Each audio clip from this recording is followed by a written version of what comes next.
আসসালামু আলাইকুম। হঠাৎ করে ইন্ডিয়া থেকে পাগল রূপে বেশ কিছু মানুষ ঢুকছে বাংলাদেশে। এর মধ্যে অনেকেই আবার হিন্দিতেও কথা বলছে। कर दो मैंने तुम बचा दिया मैं तो बचाओ बैठी है तो मन करो। বিশেষজ্ঞরা জানিয়েছে যে জুলাই বিপ্লবের পরে বাংলাদেশের তৎকালীন প্রধানমন্ত্রী শেখ হাসিনা যখন দেশ ছেড়ে পালালেন, তারপর থেকেই ভারত থেকে পাগল বেশে এই লোকগুলো বাংলাদেশে প্রবেশ করে চলেছে। তো এখন কথা হচ্ছে, তারা কি আসলেই পাগল, নাকি তারা অন্য কোনো দলের লোক, নাকি ভারত সরকার চক্রান্ত করে তাদেরকে বাংলাদেশে পাঠাচ্ছে?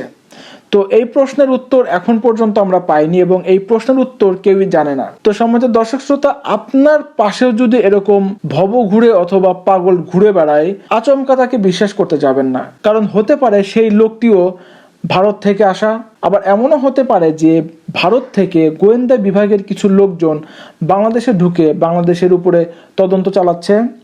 এমন কিছু কিন্তু হতেই পারে। আর এটি